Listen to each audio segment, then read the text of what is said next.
Assim, a gente pode sempre começar qualquer tipo de conteúdo usando exemplos e analogias. É sempre bom fazer isso de acordo com a cultura de cada um, né? Se você gosta de carro, você pode usar carro como analogia.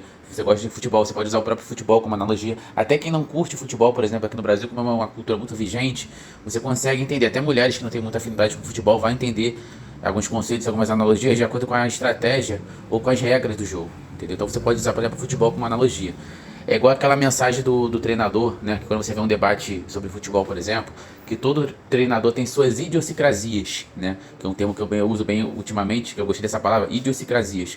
Que seria um termo para cada um tem suas manias, tem seus vícios e virtudes, né? Tem o seu DNA, tem sua característica, um temperamento específico, alguma mania específica, algum estilo de jogo. Cada um tem o seu jeito de ser, digamos assim, né? Aí eu uso muito esse termo, idiosincrasia, né? Que no Brasil existe um fenômeno, né, que é da baixa cultura, né, que de anos e anos, desde os anos 80, 90, o Olavo de Carvalho já falava da queda do intelecto cultural aqui no Brasil, né, isso já era falado há anos atrás, muito pela introdução do comunismo, do marxismo cultural, e era um tipo de pensamento, de ideias que realmente limitavam as pessoas a pensarem mais sobre alguns assuntos, terem pontos de vista diferentes, né, terem um senso crítico maior, né, de acordo com a cultura. E essa busca por uma cultura diferente, sobre entendimento, fez com que o brasileiro, né, ficasse cada vez mais engessado com o tempo.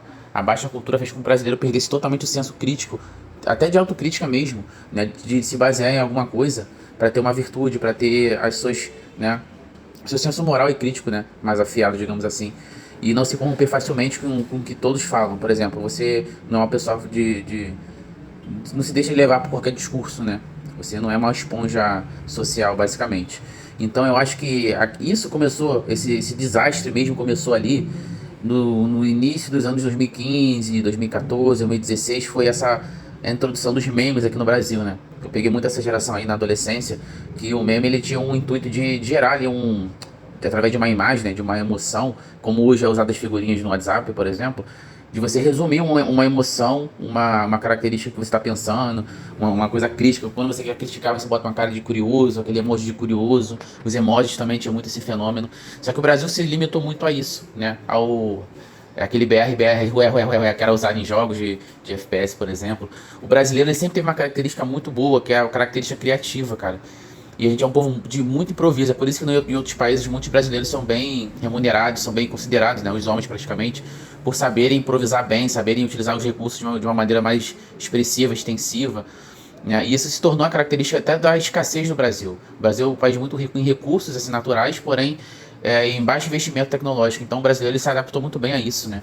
Só que eu acho que ele se perdeu muito nessa questão de brincadeira. A gente, claro, a gente tem esse jeitão de amenizar os problemas, de lidar com a vida de uma forma mais leve. Só que isso, eu acho que a gente se perdeu um pouco, né? Um pouco não, se perdeu totalmente no personagem. Quando a gente quer se tornar alguém com bem-estar social e tudo mais, a gente acaba se perdendo muito, a gente acaba aceitando demais, né? E o Brasil chegou ao ponto que chegou por conta disso.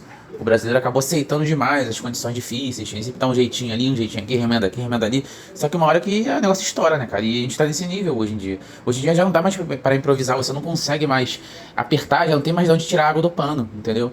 Então acho que seria um bom momento pra gente refletir até onde a gente se permite levar por narrativas, por teorias, e até onde a gente tem que lutar, até onde vale a pena, entendeu? Eu sei que é bom pra gente se viver bem, ter saúde mental, a gente ignorar algumas coisas, mas nem tudo pode ser ignorado. E principalmente o fator da síndrome do vira-lata no Brasil se tornou algo muito, muito complicado também, muito exaustivo. Por exemplo, todo mundo tem o direito de gostar e de não gostar de algo, entendeu? Você pode, por exemplo, eu vou citar o exemplo do Vinícius Júnior. Cara, todo rubro-negro apoia o Vinícius Júnior, dificilmente a gente vai descer alguma crítica a ele, não é só porque ele é rubro-negro, não. Mas pelo talento do garoto, pelo início de vida dele, da pobreza, o cara tem talento lá, foi lá, conseguiu pro Real Madrid, venceu. Quando esteve no Flamengo fizeram bons jogos também, na Libertadores, no Brasileiro, ele e o Lucas Paquetá. Então a gente tem um carinho, um certo carinho com ele, a menina da base, a nossa cria. Porém, muitos torcedores de outras torcidas pegam no pé do Vinícius Júnior por justamente ele ser flamenguista. Não vou nem entrar em questão de racismo aqui, tá?